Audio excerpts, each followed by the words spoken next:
তারেক রহমান সরকারের ৬ মাস আজ অর্থনীতি, সামাজিক নিরাপত্তা সহ বিভিন্ন খাতে সাফল্য দাবি মন্ত্রী ও উপদেষ্টাদের।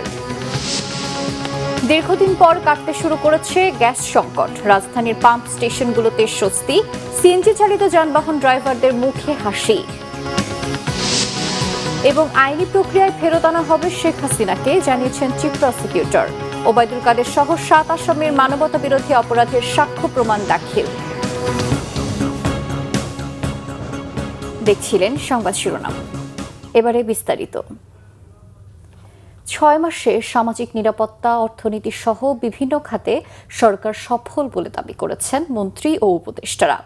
প্রধানমন্ত্রীর রাজনৈতিক উপদেষ্টা নজরুল ইসলাম খান বলেছেন, বাপেক্সকে দুর্বল করে ফেলা হয়েছে, বিদ্যুৎ জ্বালানি সমস্যার খুব দ্রুত সমাধান সম্ভব নয়। সরকারের ৬ মাসের কার্যক্রম নিয়ে সোমবার প্রধানমন্ত্রীর কার্যালয়ে আনুষ্ঠানিক ব্রিফিংয়ে কথা বলেন তিনি। এ সময় প্রধানমন্ত্রীর আরেক উপদেষ্টা রুহুল কবির রিজভী বলেছেন, নির্বাচিত সরকার হওয়ায় প্রতিটি ক্ষেত্রে জবাবদিহিতা নিশ্চিত হচ্ছে। সরকারের প্রতিশ্রুতি বাস্তবায়নের শুরু থেকেই কাজ চলছে। আর প্রধানমন্ত্রীর উপদেষ্টা মাহদি আমিন বলেছেন, জুলাই অভ্যুত্থানের চেতনার সামনে রেখে ইশতেহার বাস্তবায়নে কাজ চলছে। নোট অফ ডিসেন্ট সহ জুলাই সনদ অক্ষরে অক্ষরে বাস্তবায়ন করার কথাও জানান তিনি। এ সময় তথ্য ও সম্প্রচার মন্ত্রী জহিরুদ্দিন স্বপন বলেন, অর্থনীতি ও সমাজের প্রতিটি ক্ষেত্রে নতুন করে বিনির্মাণ করতে হচ্ছে। ফ্যাসিবাদের ধ্বংসস্তূপ থেকে দেশকে নতুন করে তৈরির চেষ্টা করা হচ্ছে। আর চলতি অর্থবছরেই স্থানীয় সরকার নির্বাচন অনুষ্ঠিত হবে বলে জানান বিএনপির স্থায়ী কমিটির আরেক সদস্য ও প্রধানমন্ত্রীর উপদেষ্টা মোহাম্মদ ইসমাইল জবিউল্লাহ।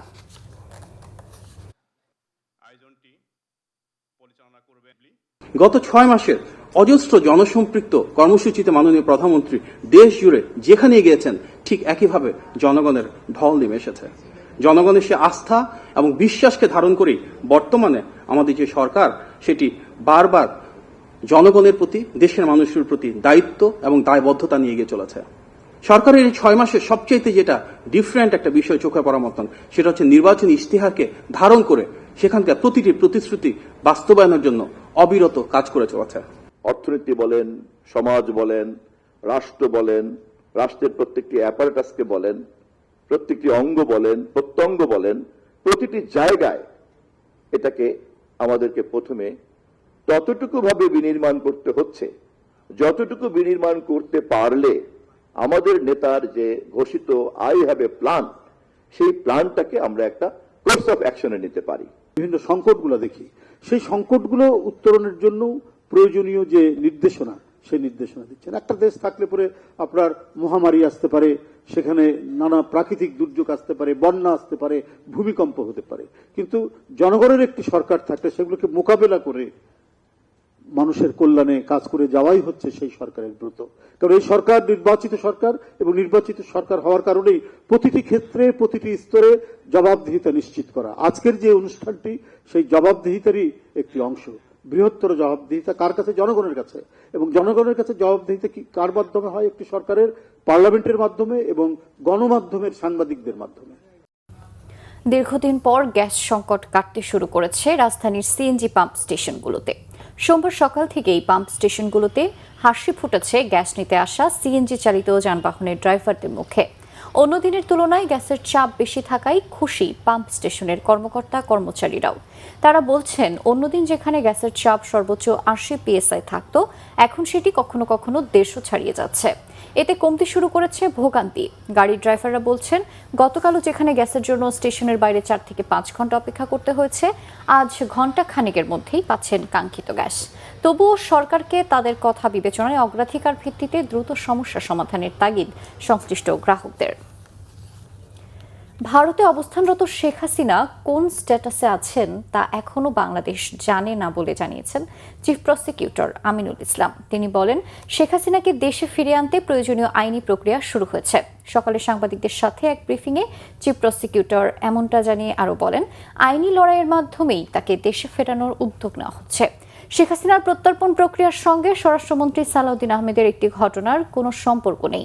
এদিকে জুলাই অভ্যুত্থানে ভূমিকা ও হতাহতের ঘটনায় ওবায়দুল কাদের সহ ৭ আসামির বিরুদ্ধে ট্রাইব্যুনালে পর্যাপ্ত সাক্ষ্য প্রমাণ দাখিল করা হয়েছে বলেও জানান চিফ প্রসিকিউটর। এসব অপরাধের বিচারে সর্বোচ্চ শাস্তির প্রত্যাশাও ব্যক্ত করেন তিনি। আমরা আইনি লড়াই করে আনার জন্যই তো ইতিমধ্যে বাংলাদেশ সরকার ভারত সরকারের কাছে তারা আবেদন করেছে।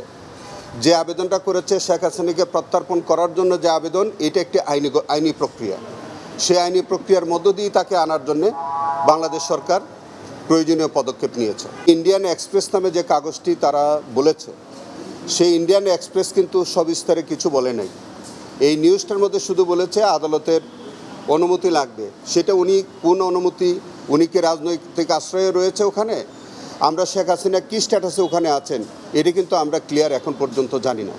অতএব ইন্ডিয়ান এক্সপ্রেস কী অর্থে তিনি লিখেছেন, কি লিখেছেন, এই বিষয়ে আমার মন্তব্য করা ঠিক হচ্ছে না। উত্তর পশ্চিম বঙ্গোপসাগর ও তৎসংলগ্ন উপকূলীয় এলাকায় সৃষ্ট লঘুচাপের প্রভাবে রাতভর বৃষ্টিতে চট্টগ্রাম মহানগরীর বিভিন্ন নিচু এলাকায় সৃষ্টি হয়েছে জলাবদ্ধতা। মহানগরীর চকবাজার, কাতালগঞ্জ, বাকুলিয়া, হালিশহর সহ বিভিন্ন নিচু এলাকায় পানি জমে সৃষ্টি হয়েছে জলজট। এতে দুর্ভোগে পড়েছেন ঘর থেকে বের হওয়া মানুষজন। পতেঙ্গা আবহাওয়া অফিস জানিয়েছে, সকাল ৯টা পর্যন্ত গেল ২৪ ঘন্টায় চট্টগ্রামে ১৮৯ মিলিমিটার বৃষ্টি রেকর্ড করা হয়েছে।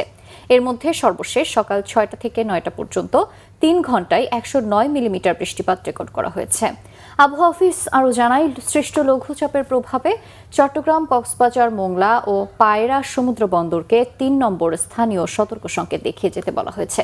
এছাড়া উত্তর বঙ্গোপসাগরে অবস্থানরত মাছ ধরার নৌকা ও ট্রলারগুলোকে পরবর্তী নির্দেশ না দেওয়া পর্যন্ত উপকূলের কাছাকাছি থেকে সাবধানে চলাচল করতে বলা হয়েছে। আরও কয়েকদিন বৃষ্টিপাতের আভাস দিয়েছে পতেঙ্গা আবহাওয়া অফিস। ভোক্তা অধিকার সংরক্ষণ অধিদপ্তরের মহাপরিচালক জহিরুল ইসলাম বলেছেন, সরকারকে শুধু অর্থ যোগান দেয় না তার অধিদপ্তর, আইন প্রয়োগ করে শুধু জরিমানা নয় বরং বাজার বিশ্লেষণ করে নিত্যপণ্যের দাম নিয়ন্ত্রণ করা হবে বলে জানান তিনি। সোমবার রাজধানীর ভোক্তা অধিকার সংরক্ষণ অধিদপ্তরের নিত্য প্রয়োজনীয় পণ্যের বাজার মূল্য স্থিতিশীল ও সরবরাহ স্বাভাবিক রাখতে মতবিনিময় সভায় তিনি এসব কথা বলেন। এ সময় ব্যবসায়ীরা অভিযোগ করেন, চাঁদাবাজি আর ফরিয়াদের কারণে বাজারে নিত্যপণ্যের দাম বেড়ে যায়। সংস্থাটির মহাপরিচালক বলেন, বাজার ব্যবস্থাপনার প্রতিটি খাতের সংশ্লিষ্টদের সাথে মতবিনিময় শেষে বাজার নিয়ন্ত্রণে তিনি নিজেই বাজার তদারকিতে মাঠে নামবেন। তিনি বলেন, গণজরিমানা আদায় নয় বরং প্রতিটি সেক্টরের মাঝে সম্পর্ক উন্নয়ন করে বাজারের সাপ্লাই চেইন নিশ্চিত করতে চাই ভোক্তা অধিকার। আন্তর্জাতিক। ভারতের বিহারে মন্দিরে পদদলিত হয়ে এবং পশ্চিমবঙ্গে হোটেলে আগুনে অন্তত ১৫ জনের প্রাণহানি হয়েছে। আহত বেশ কয়েকজনের চিকিৎসা চলছে। সোমবার ভোরে ভারতের পূর্বাঞ্চলীয় রাজ্য বিহারের লক্ষ্মীসরাই জেলার অশোকধাম মন্দিরে পদদলিত হয়ে মৃত্যুবরণ করা ৭ জনের সবাই নারী। মন্দিরের কর্মকর্তারা জানান, একটি বিদ্যুতের খুঁটি ভেঙে পড়লে পুণ্যার্থীদের ওপর তার ছিঁড়ে পড়েছে বলে গুজব ছড়ায়। এতে আতঙ্কে নারীদের সারিতে শুরু হয় হুড়াহুড়ি। বিহারের মুখ্যমন্ত্রী সম্রাট চৌধুরী আহতদের দ্রুত ও যথাযথ চিকিৎসার ব্যবস্থা করতে প্রশাসনকে প্রয়োজনীয় নির্দেশনার কথা জানিয়েছেন। অন্যদিকে পশ্চিমবঙ্গের তারাপীঠে হোটেলে আগুন লেগে ৮ জনের প্রাণহানির ঘটনায় এর মালিককে আটক করেছে পুলিশ। ক্রিকেট। অস্ট্রেলিয়ার মাটিতে প্রথম টেস্ট জিতে ক্রিকেট বিশ্বের প্রশংসায় ভাসছে বাংলাদেশ দল। ডারউইনে ৯ উইকেটে জেতার ম্যাচে ব্যাটে বলে দারুণ পারফর্ম করা মেহেদী হাসান মিরাজ এখন ২ টেস্টের ঐতিহাসিক সিরিজ জয়ের স্বপ্ন দেখছেন। আইসিসির ওয়েবসাইটে এই স্বপ্নের কথা বলেছেন টাইগার স্পিন বোলিং অলরাউন্ডার। তার বিশ্বাস, অস্ট্রেলিয়াকে দ্বিতীয় টেস্টেও হারানোর মতো অবস্থানে আছে বাংলাদেশ। ম্যাকাইয়ে আগামী শনিবার শুরু হবে ম্যাচটি। অবশ্যই আমরা সিরিজ জয়ের কথা ভাবছি এবং আমরা যে প্রক্রিয়ায় এগোচ্ছি সেটিতেই মনোযোগ ধরে রাখতে চাই। যেহেতু আমরা প্রথম ম্যাচ জিতেছি, এখন সামনে আরও বড় চ্যালেঞ্জ। প্রস্তুতি ম্যাচ হেরে সফর শুরু করলেও দলের সামর্থ্যের উপর টিম ম্যানেজমেন্ট কখনো বিশ্বাস হারায়নি। যখন আমি নিজেই ছন্দে ছিলাম না, তখন আমাদের টিম ম্যানেজার নাফিস ইকবাল এই কন্ডিশনে কিভাবে খেলতে হবে সেই বিষয়ে আমাদের দারুণ উৎসাহ জুগিয়েছেন। মানসিকভাবে আমি বেশ স্বস্তিতে ছিলাম। মুশতাক ভাইয়ের কথাও আমি বলতে চাই, প্রস্তুতি ম্যাচ হেরে যাওয়ার পর এই স্পিনিং বোলিং কোচ দলের প্রত্যেক ক্রিকেটারের কাছে গেছেন এবং বলেছেন, বিশ্বাস রাখো, যদি তোমরা বিশ্বাস করো তবে জেতা সম্ভব এবং বিশ্বাস অনেক দূর নিয়ে যেতে পারবে। এই ছোট ছোট বিষয়গুলো থেকেই আমরা বিশ্বাস করতে শুরু করি, আর আপনারা সবাই ফল দেখতে পেয়েছেন। এই ছিল এখনকার মতো। পরের সংবাদ সন্ধ্যা ৬টায়। এর আগে ৫টায় রয়েছে নিউজ টপ 10 দেখার আমন্ত্রণ রইল। এতক্ষণ সাথে থাকার জন্য ধন্যবাদ সবাইকে।